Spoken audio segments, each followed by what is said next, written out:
This is Undaunted.Life, a man's podcast. I'm your host, Kyle Thompson. Let's get into it.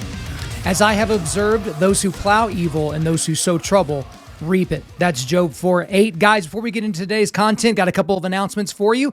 Guys, we got our t-shirts still on sale, t-shirts and rash guards, because I know you're trying to think, what am I going to get for all those important people in my life for Christmas? And you, because you're also an important person, you need to get yourself an Undaunted Life t-shirt. I am wearing it right here on today's show. If you're only listening to this, I promise you that is what I'm wearing. So you can go to our store and get that. The link to that will be in the show notes. And also, I want you guys to keep Undaunted Life in mind as you're thinking about your end of year giving, because as I've told you a lot before, we've given away everything basically for free. I mean, we do sell the t-shirts. We don't make much off of them, but all the content that we've given out on the podcast, on the devotionals, it's all been given out there for free, but we can only do that because we have donors that are helping equip other men to push back darkness. So please keep us in mind. That is also in the show notes on Undaunted.Life/donate. But we need to get into a subject today, which is not very fun or very happy to talk about, but it's something that we talked a little bit about with Ephraim Matos last week. So Ephraim Matos was actually in Waukesha, Wisconsin, when the deadly attack took place there. And so if you're not really up to speed on kind of what happened there, we can't go into all the details because we got a lot of ground to cover. But on Sunday, November the 21st in Waukesha, Wisconsin, Daryl Brooks drove his Ford SUV through a Christmas parade, killing 6 people as of now and injuring more than 60 others. So the 5 people that died initially died there on the scene, and I will read those people's names because a lot of people are forgetting about them and all this, but it's Tamara Durand, 52, Wilhelm Hospital, 81, Jane Kulich, 52, Leanna Owen, 71, and Virginia Sorensen, 79. And then one of the other victims passed away just a few days later. It was actually not that long ago, and that was an 8-year-old named Jackson Sparks. And I think one child is actually still in critical condition, and so they're basically fighting for their life right now. So the death toll could go up from 6, but it is currently at 6. Now, guys, when this mass murder took place, Daryl Brooks was out on $1,000 bail, okay? He was out on $1,000 bail after running over his baby mama. That this was just earlier that month. He ran over his baby mama with the same car that he plowed through the Christmas parade, right? And he also ran over her after he had basically cursed at her and punched her in her face. Okay. Now, the Milwaukee County DA, John Chisholm, which we'll talk more about him later, he admitted that Brooks's bail was set inappropriately low. He used the phrase inappropriately low, like no crap, right?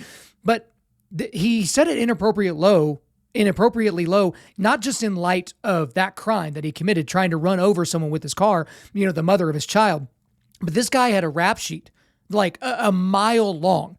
And his rap sheet started 22 years ago. And included in his rap sheet, you have reckless endangerment, felony bail jumping, battery, obstructing an officer, disorderly conduct, statutory rape of a minor. He's actually a registered sex offender for that. Felony possession of a firearm, domestic violence, cocaine possession, resisting arrest, and on and on and on and on. So whenever he tried to run over his baby mama with his car, that was just the latest installment of him being a colossal piece of crap, right? Daryl Brooks has since been charged. After all this went down, he was basically apprehended almost immediately. He's since been charged with 5 and soon to be 6 counts of first-degree intentional homicide.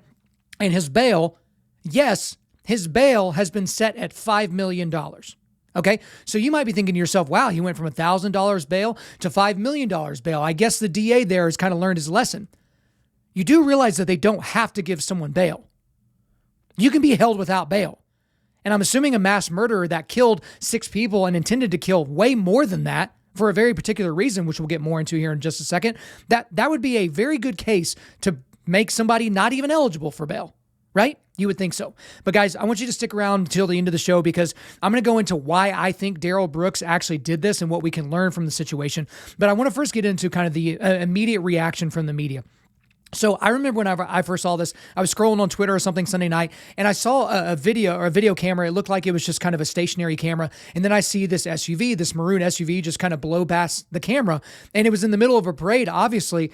And so what I initially thought when I saw that was, oh my gosh, some old person maybe was driving and didn't really know what they were doing, and they drove way too fast right next to these parade people. Or I thought that there might be a police cruiser, right behind that person in the video. And so that was the only thing that I saw. And then I basically put my phone down and didn't really, react to it again until the next morning whenever I saw what had actually happened. And, that was just the first video that I saw. But there was a flare up immediately in the media, and with good cause. I mean, all over the world, you had people kind of tuning in and seeing what was going on in Waukesha, Wisconsin, what was going on the ground. But then something changed almost immediately. Within just a day or two of this happening, the media kind of stopped talking about it.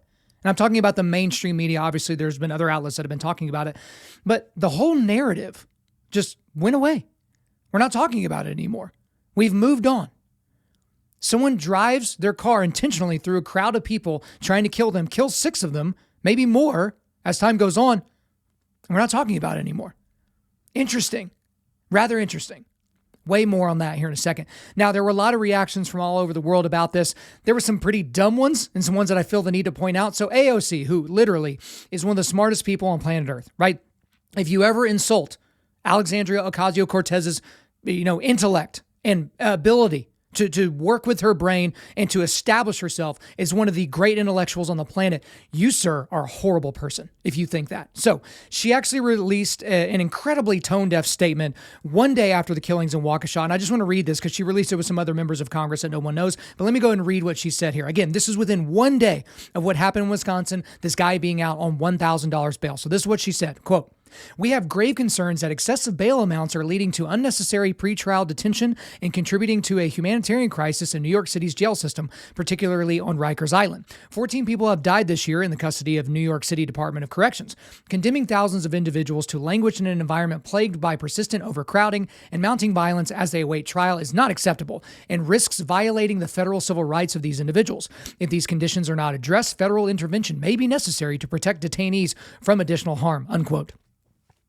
So, one day after a person who is out on bail, $1,000 bail for trying to kill someone, does go through with killing a lot of people, and her first concern is that. Gosh, these high bails all over the place.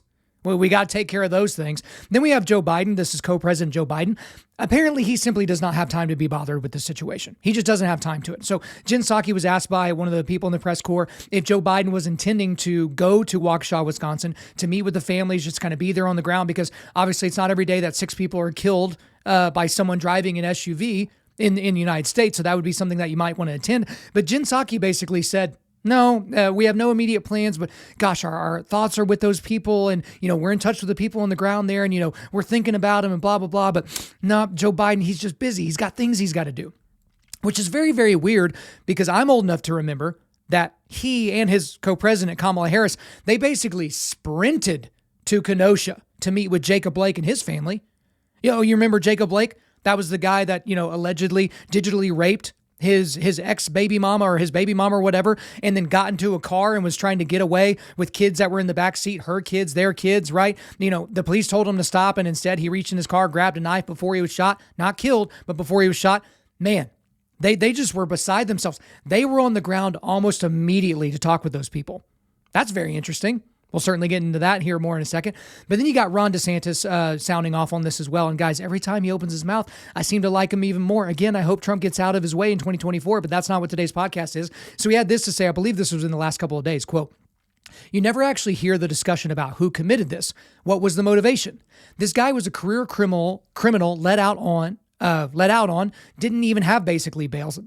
Sorry, I'm going to start over on this, guys, because this is basically a transcript of what he said, how he said it. So I'm reading it like it's an article here. But guys, we're doing it live here. We're not just going to keep all of our problems away from you. We're going to show you all of our scars and all. So here we go. Ron DeSantis starting the quote over. "You never actually hear the discussion about who committed this. What was the motivation? This guy was a career criminal let out on, didn't even really have bail, basically, should not have even been on the street, had clear anti-white animus. And this was an intentional act. And it seemed like, for corporate press, they're more apt to characterize a parent who goes to the school board meeting to protest bad policies as a domestic terrorist than somebody who intentionally rams an SUV into a crowd of innocent people." Unquote. Boom, guys, we made it through. I only got one more big quote I want to read, so let's see if I can get through it. This one is from Trey Gowdy. So he's a former United States congressman from South Carolina. Now he's a host of a show on Fox. He had this to say, quote, "And now 6 body bags later, prosecutors finally concede that bond was too low. We already know that. $1,000 was too low when you set it. Now, after 6 people are dead and dozens more injured, you set the bond at $5 million. So what's the difference now? He was a career criminal before he killed 6 people at the Christmas parade. We don't need prosecutors to react after there are 6 bodies laying on the parade route. We need prosecutors and politicians who prioritize public safety beforehand. And there are still those on the left calling for lower bonds. There's always been a battle, a division, if you will, in this country between the people of good conscience and the small segment like the suspect who can't ever seem to follow the law. What's different now is there are politicians openly siding with the criminal element. They can't ever bring themselves to talk about the victims of the crime, only the perpetrators of the crime, end quote. So those are some of the better things that I've seen. But guys, the main reason why I'm talking about this today, because it's a horrible thing to have to talk about. It's a horrible thing that happened.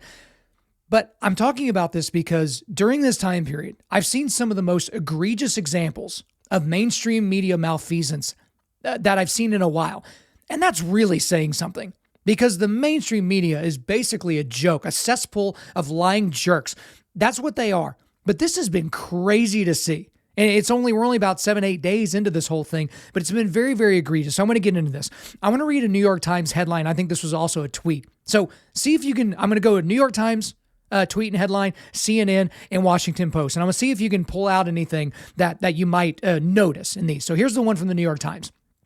The grief in Waukesha, Wisconsin, has been concentrated on the loss of 5 adults after an SUV barreled through a Christmas parade on Sunday, but the close-knit Milwaukee suburb is also reeling from the toll on children, one of whom died Tuesday. So that's New York Times. Now we have the CNN headline, multiple fatalities after SUV plows through Wisconsin holiday parade. Now, side note, they obviously changed it. It was 100% a Christmas parade, but we can't say the word Christmas because it might offend somebody. So they changed it to holiday parade. But here's the other one from the Washington Post. This was a headline. Here's what we know so far on the sequence of events that led to the Waukesha tragedy caused by an SUV.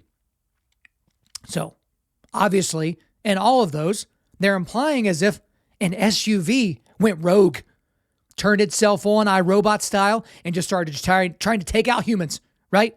New York Times, after an SUV barreled, CNN, after an SUV plows, Washington Post, caused by an SUV, right? But to the Washington Post, I want to say this as well, and I'll put this in the show notes so you can read the entire article so you know I'm not taking it out of context. I'm going to read you a little segment from the actual article here because it's just egregious. And again, this is from the Washington Post here. Quote, a quarter mile from the Rotary Building at 4:39 p.m., an officer told a dispatcher a maroon Ford Escape just blew by him at White Rock and Hartwell Avenues, the intersection where barricades blocking traffic to the parade were removed just a minute before, according to the police audio and time codes provided by Broadcastify.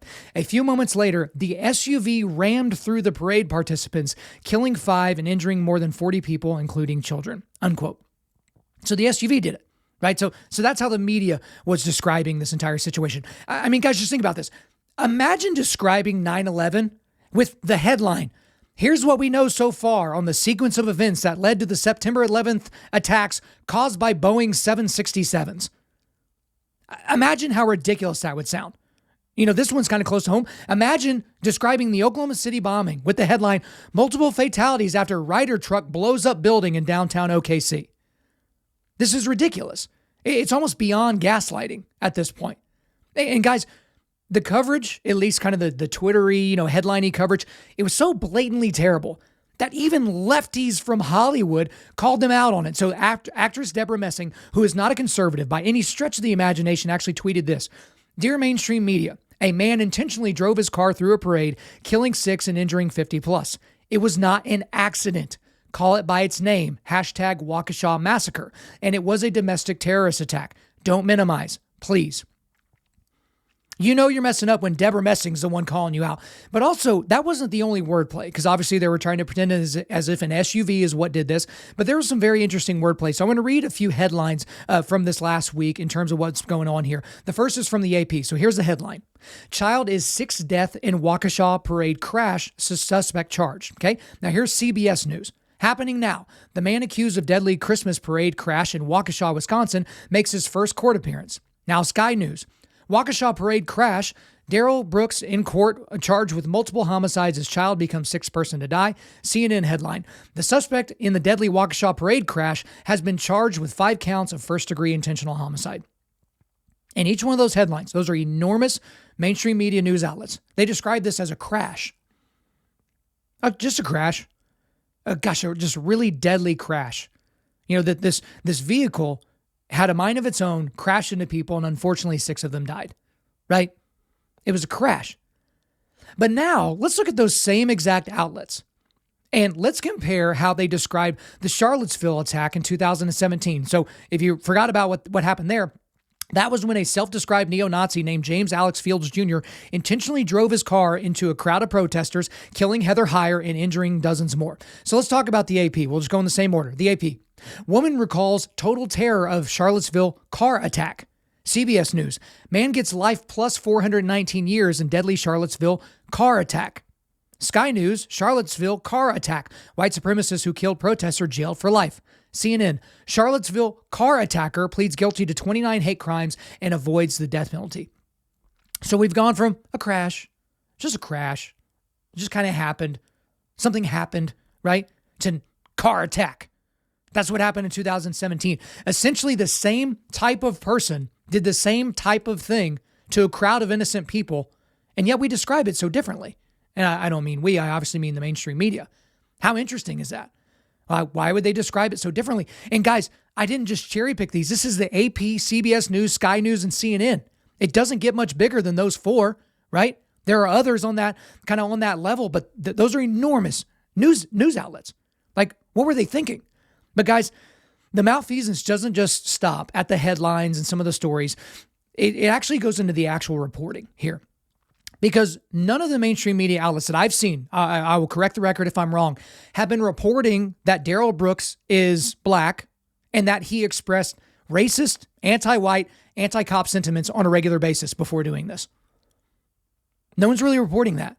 It's all of a sudden not interesting to them what the race of the people involved are, which is weird because they're so obsessed with race. And yet now this person's race is just a non-factor. Because this guy, Darrell Brooks, on social media, he's had a lot of weird things he said on social media, but he said Hitler was right for killing the Jews. He compared cops to the KKK, calling them violent street gangs. He also had this is actual quote, so this is going to be really, really hard to read. This was a quote from a tweet that he put out there. So when we start back knocking white people the F out, I ain't want to hear it. The old white people too. Knock them the F out, period. So he wrote this actually under his rap name, Math Boy Fly. I'm assuming that his math is maybe a little bit better than the spelling. And so he also posted that with a middle finger emoji just to kind of like really stamp it down. And in his rap music that he's made before, he bragged about being a terrorist and a killer in the city. Had you heard any of that? Because I don't really hear anyone talking about this guy and what may have been his motive and some of the things that he was saying. Some of the things that you would hear from your favorite Black Lives Matter activists, right? And so we're sitting here with all that information, and gosh darn it, we still don't know the motive. You know, I think it was the police chiefs came out almost within 24 hours and said they had ruled out that this was terrorism, right? And again, none of the mainstream media outlets are reporting this as a domestic terrorist attack. So if this isn't a domestic terrorist attack, what constitutes a domestic terrorist attack? Now, some people might mince words when it comes to the definitions, like, okay, this person wasn't wearing a turban screaming Allahu Akbar or something like that. But, you know, at what point do we call something a domestic terrorist attack? This person intended to kill a whole bunch of people. And we can see from his own words, from his own music, from his own social media interactions, that he had a deep hatred for some of the people that he killed, including old white people, which was 5 out of the 6 people that he killed. Old white people, right? But now we need to get into a section where I want to kind of, talk about the fact that why we describe inanimate objects killing people as opposed to people killing people. That's why I'm naming today's episode what I named it, right? So a lot of things go into this, but it really depends on the objects. It really does with these people. Because if you look at it in terms of guns, that's almost always bad, right? Because guns are the enemy. We've got to get guns out of the hands of the populace. And, we basically didn't make them subservient like the people in Australia. Right? Take their guns away and then basically make it to where they can't fight back, right? Guns are always bad. But now in this situation, we have an SUV that we need to talk about, which can be used for good. If you're driving to a rally or driving to Planned Parenthood or something like that. But, they put out a lot of emissions, so they're probably bad, right? But it really depends on what the inanimate object is. So they're describing it. And in some cases, the inanimate object is not really, you don't really need to talk about it in terms of the conversation or in terms of what you're describing. But in some, it's like the center point of what you need to talk about. But also, it depends on the people. It absolutely depends on the people, how you describe these inanimate objects. Because guns in the hands of a white male school shooter, gosh, that's a bad person, and the guns are bad. right? But guns in the hands of black and brown gangbangers that are killing people all over the country, that's just bad guns. Bad guns. And if we do start talking about the people, then we talk about the systemic white supremacy that has caused those people to be in such plight that they would have to kill people in order to survive, right? Again, it depends on the people, how we describe different things. Again, depending upon what the gun is and in whose hands it's in, we describe it a different way. But it also depends on the narrative, right? And this is what we've seen, obviously, with Joe Biden and Kamala Harris. If this were, a white person that was driving through a BLM riot or something like that, then obviously they would have been on the ground within 24 hours.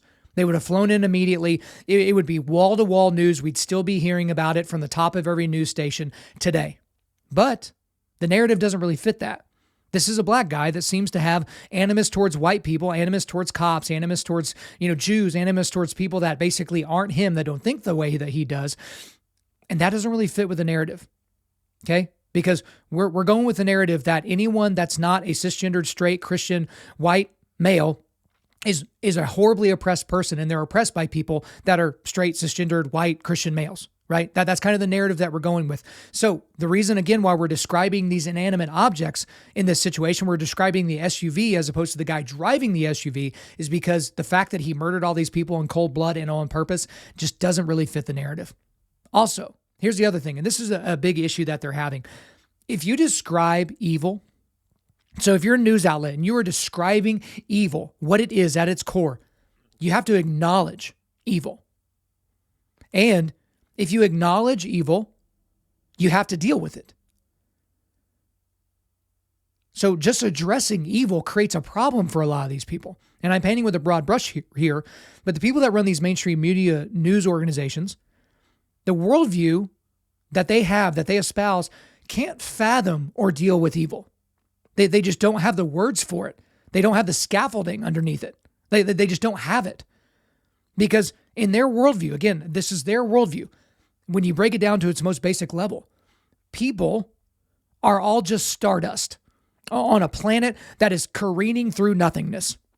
And when the lights go out, the lights just go out. It may be tragic for these people and their families that are left behind to pick up the pieces of their broken family members' lives. But for those people, lights just went out. Lights just went out. Now they're going to be put in the ground. They'll be worm food. No big deal, right? It's just stardust bumping into stardust. Because again, if you posit something as evil, you have to have a good as well.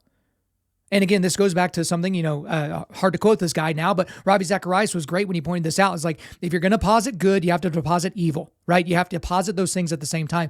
But at the same time, you have to have a moral law with which to differentiate between good and evil, right? And if you imply a moral law, you have to have a moral lawgiver. Morality doesn't just show up, right? In evolution. And so these people that think we're highly evolved chimps that wear pants and talk to each other, these people have to have something that they can lean on. But now when we're getting into something, calling it evil or wrong, you have to ask them, why are you calling this wrong or evil? Like this, again, these people think that we're all chimps, regardless of our race, regardless of how we look. We're all just monkeys. We're chimps, right? And so this was just one chimp killing a bunch of other chimps. That's essentially what this situation is, right? Again, color doesn't matter. Race doesn't matter. None of that matters. We're all part of the human race. We're all just highly evolved monkeys. And that's just what happened. They can't tell us why what he did was wrong. They can't tell us why it was evil. So let's just talk about the SUV. It was the SUV that did it, right? It's an important thing to think about and distinguish when we're talking about this. But all of this kind of leads to the big question, right? And this is the big question that apparently not very many people are thinking through or even asking. And it's, why did Darrell Brooks do this? What was the motive? Now, a Milwaukee Black Lives Matter activist named Vaughn Mays said this on Facebook, and they may absolutely be right. They said this, quote, "We may have to wait to see what they say about why this happened, but it sounds possible that the revolution has started in Wisconsin. It started with this Christmas parade," unquote. Now, I don't want to misconstrue the thoughts and words of Vaughn Mays because I don't know this person. I don't have the entire context of what they said, so I don't know if they're advocating for the start of the revolution. If they're part of BLM, this is a Marxist organization that is for the complete overthrow of the United States system. So I would assume that they are for this violent revolution and that it started in the Christmas parade. But is that potentially something? Could he have been triggered by the fact that Kyle Rittenhouse was rightfully, exonerated of murder? Could that have been the thing? Because Kenosha and Waukesha are not that far away from one another, right? So could he have been paying attention and seeing this as just another example of systemic oppression of black people by white people? Potentially, even though the Kyle Rittenhouse case, as we've talked about ad nauseum at this point, you've heard ad nauseum at this point, had nothing to do with race. It was a white guy that shot 3 other white people, right? And so is that potentially it? Maybe. I think that could have that could be a very good possibility that this person maybe was trying to start some sort of revolution to wake people up. But whenever I really think about this, when I try to think about this as soberly as I possibly can, this is what I come down to in terms of motivation as to why I think Darrell Brooks did this. The first thing is just sheer pure evil. Because I have a Christian worldview, so I can describe good and evil because I know where it comes from and I know how to differentiate between the two. This just seems like pure evil, outright. Again, this guy was not evading arrest. This guy was not doing something else. This guy didn't have, something go wrong with the vehicle to where he couldn't stop it. He veered into this parade and he intended to kill those people with his car. Because again, everyone likes to talk about the tools of evil, right? People like to talk about guns and the tools of evil and whatever. The tools change, but evil remains. Because every year in this country, people talk about, AR-15, no one needs that, and mass murders and all that, we got to take it away from people. Every single year in this country, in the United States, more people are killed with fists than are killed with rifles. More people are killed with feet. They're stomped to death than are killed with rifles. More people are killed with blunt objects than they are killed with rifles. More people are killed with sharp objects like knives as opposed to being killed by rifles. But we don't talk about those other things as categorically evil, right? We talk about them as tools or things that can be used for good, whereas guns are just, it's not discernible, right? It's just evil outright. But I think that this man is evil. I think this man has evil inside him. That's perfectly obvious. And the next thing is mental illness, which it's hard to kind of look at someone from afar and look at video of someone talking or, look at their social media posts and just determine outright without actually examining the person or talking to them yourself that this person has mental illness. But would it shock anybody if this guy had schizophrenic tendencies? If he had paranoia? If he had some sort of psychosis in his life? If he had some sort of sociopathic tendencies in his life? Again, for 2+ decades, this guy was doing violent, horrible crimes. And a lot of those directly to people, right? So again, that goes back to the evil thing, but could there be a mental illness here? I think that that's certainly possible, something that should be considered. But also, hatred of white people. That seems pretty clear. Again, the lyrical content in his own music, his own social media posts, this guy had a tremendous distrust and hatred for white people. And then what does he go and do? He kills a bunch of white people. He goes to a place where there weren't a whole lot of people that look like him, apparently. And he just decided he's going to drive right through the middle of them. And he makes almost this veiled threat that they want to knock the F out, like knock these white people the F out, these, especially the old ones. And then again, like I said earlier, he killed mainly old people and now children. So I think that those are really good things to think about in terms of what this guy's motive is.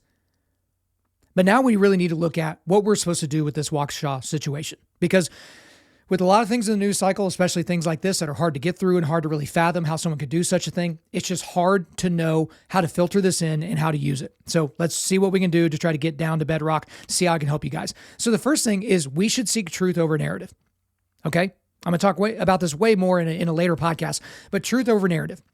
Because right now, a lot of people are just talking about narrative. They're defending the narrative. Or they're not talking about this case because it doesn't fit their narrative. I went into grave detail on that earlier. For all of us, we need to be seeking truth. So don't go by what someone tells you. Someone just tells you, hey, this guy, he wasn't a black supremacist or he wasn't a BLM guy. He wasn't any of those things. This is just a guy that had a bad day and he took it out on, a street full of people. Don't listen to that. We need to listen for the truth. Because again, for the most part, the mainstream media is not going to worry about this case anymore. Okay. They're not going to worry about it when he gets his, 6th charge for murder. They're not going to worry about it when it goes to trial. They're not going to worry about any of those things. Black Lives Matter is not going to be outside the courtroom asking for his innocence and his release and all those different things. We're basically not going to hear about it anymore. Okay. But we should continue to seek truth because you should still be following this. The local media there in Waukesha, I bet you they're going to be following it. I think it'd behoove you to keep paying attention to this. Okay. Another way that we can kind of deal with this whole situation is for us as voters, which everyone listening to this, if you are of age, you definitely need to be voting because elections have consequences. We should elect leaders who are tough on crime and tough on criminals. Okay? Look at what has happened in our country since the beginning of the defund the police movement. A lot of these cities have already, not even a year into this whole, we're going to defund the police and we're going to have, these entities that instead of sending cops out, we're going to send out these social workers, right? Like that could possibly go wrong. These people, these communities are turning around almost immediately because they're seeing what happens when you defund police. Okay? It's not just about buying new uniforms and buying new badges and repainting cop cars. All right. That's not what this is about. This is about hiring people and keeping people on the force in order to protect the local populace. Okay. It's been a massive, massive issue for all these local populations. They're still having a tremendous amount of crime. Crime has surged in almost every single major city and a lot of suburban cities here in the United States because we don't have people that are in office that are tough on crime and criminals. We have this super relaxed attitude towards crimes. And I'm sure a lot of you have seen what's going on right now in California, where you have all these kind of smash and grab robberies. You're having groups of tens or even dozens of people that are going around and systematically breaking into stores, some high-end stores and some just regular stores, stealing stuff and rolling because they know that the cops aren't going to chase them down and catch them. And they know if they get arrested that they're going to be let out the same day and they're not going to be charged. All the files or all the charges will be dropped eventually. They're not even going to file charges even if they do. Right? That's a problem when we have these people in office that are not going to be tough on crime and criminals. And kind of in that same vein, we should elect leaders that do not have a progressive view of bail and incarceration or the death penalty. I talked a lot about the death penalty last week. You should check that episode out. But again, I'm going to go back to the Milwaukee County DA, John Chisholm.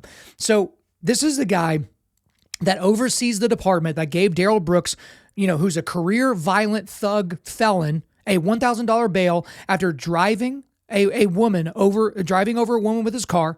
He had this to say in 2007. Okay, so to kind of give you an idea of what this guy thinks, I'm going to read his direct quote here. So it's quote, "Is there going to be an individual I divert or I put in a treatment program who's going to go out and kill somebody? You bet. Guaranteed. It's guaranteed to happen. It does not invalidate the overall approach," unquote. So you have a guy like George Soros, which I can't remember if he actually helped fund this DA, John Chisholm's campaign to get into office. It wouldn't surprise me. But you have people that are putting these DAs in place that think like this guy.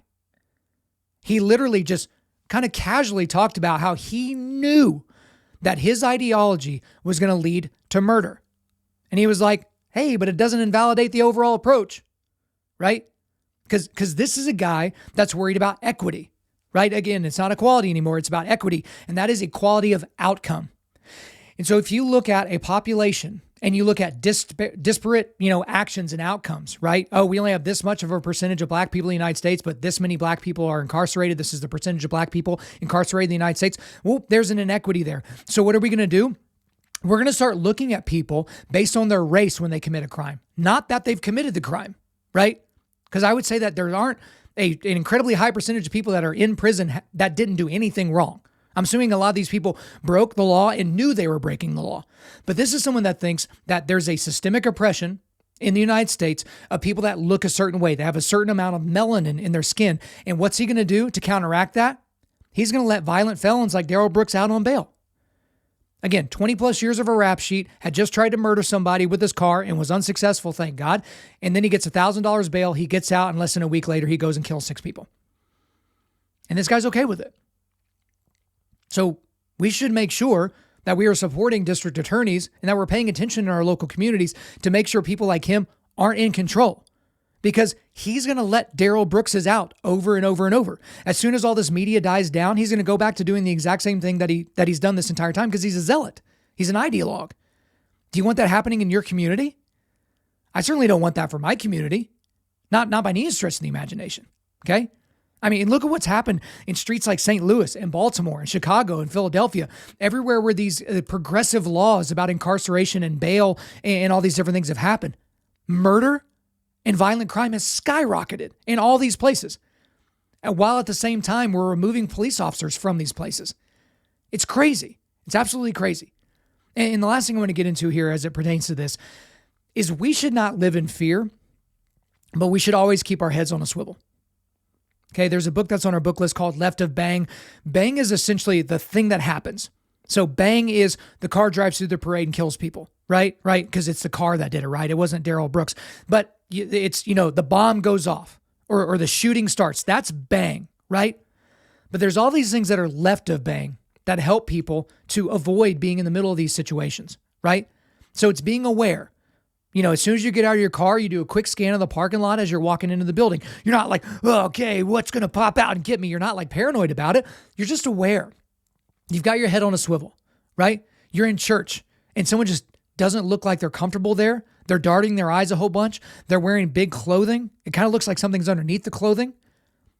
A lot of those things that have happened that we've seen in church shootings were people that were obviously not supposed to be there. And people just didn't really notice, or they did notice, they didn't act. They didn't say anything. And so that's one thing that, when my dad and I talk, one of the things he always says whenever we sign off the phone, he's like, all right, man, keep your head on a swivel, right? He's just telling me to be careful, to watch out. Again, we should not be living in fear, right? We shouldn't be looking down every single street waiting for the SUV driven by the maniac to come barreling through. But it is one of those things that we should be paying attention to the world around us because there are wolves everywhere. Now, I've talked about the wolf, sheep, and the sheepdog thing a lot. You've got to be the sheepdog in all these situations. If you're with your family, you don't need to have your head in your phone.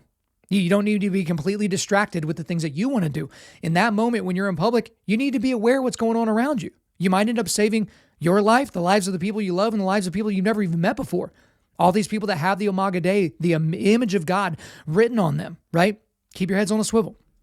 Now, I want to go back to the scripture from the beginning, to Job 4:8. It's, as I have observed, those who plow evil and those who sow trouble reap it. So in this particular scripture, this is, one of Job's friends. So this is part of the book of Job where his friends are talking to him because Job's been complaining about his plight and the things going on in his life. And this friend that says this is Eliphaz.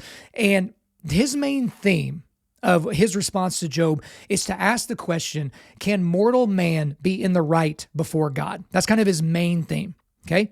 Now, we know as Christians that the mortal man cannot be in the right before God unless they are covered by the blood of Jesus. We know that.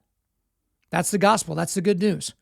There's no one that can be good enough before the eyes of a righteous and just God without the blood of Jesus. That's why the sacrifice even happened. But Darrell Brooks literally plowed, right? Again, it was the word plow that really stuck out to me when I read this. Again, as I have observed, those who plow evil and those who sow trouble reap it. He literally plowed evil and sowed trouble. And for that trouble, he deserves one thing: death. Death. Again, go back and listen to the podcast I did last week about the death penalty, right? Spent a lot of time trying to bring that content and kind of coalesce it together for you guys. This guy deserves to die. So people that are anti-death penalty, I want you to look at this situation and give me a very good reason why Darrell Brooks should still be alive. Again, he needs to go through the justice system. He needs to, have his trial and go before, a jury of his peers and a judge of the law. And he needs to kind of go through that entire process. But after that's all done, he should be convicted and he should be killed for this. Now, my hope and my prayer for Darrell Brooks is that he sees the tremendous error and evil of his ways. And beyond that, I hope he sees himself as an irredeemable sinner, as we all are, mind you. Not all of us are murderous, killing thugs, but we are all people that are in need of a savior, someone that can intercede for us because none of us is righteous, right? So I pray that for him. But this guy should meet a very quick and swift end when all this is over. All right, guys, before we let you go, we are going to do a quick resilience boost at Undaunted.Life. Our mission is equipping men to push back darkness with content that forges spiritual, mental, and physical resilience. So obviously what I talked about earlier, I talked about the Washington Post article. It's called How the Event Unfolded at Waukesha Parade. So guys, if you want to click on this, because I know most of you don't even want to click on it because it says Washington Post, I just want you to read through it. Because they mention this guy's name, but again, the entire time you're reading this article, it's as if an SUV is what committed this horrible, horrible crime. So I wanted you to make sure that you could see that for yourself. All right, guys, thanks so much for listening to this podcast. We do appreciate it. Wherever you're listening to this, please subscribe, rate, and leave us a positive review. If you want to come speak live at your event or on your podcast, just shoot me an email to info@Undaunted.Life. That's info@Undaunted.Life. You can follow us on Instagram and TikTok and like us on Facebook. And you can check out our website for everything else, including how to donate to keep more content like this coming your way. Just go to www.Undaunted.Life. We also want to thank the band August Burns Red for allowing us to use their music for our content. The music on this podcast is their song Cutting the Ties, which is off their 10th anniversary re-recording of their album Leveler. The links are in the description. I'm your host, Kyle Thompson. Remember, keep pushing back darkness, keep forging spiritual, mental, and physical resilience, keep seeking the Lion of Judah.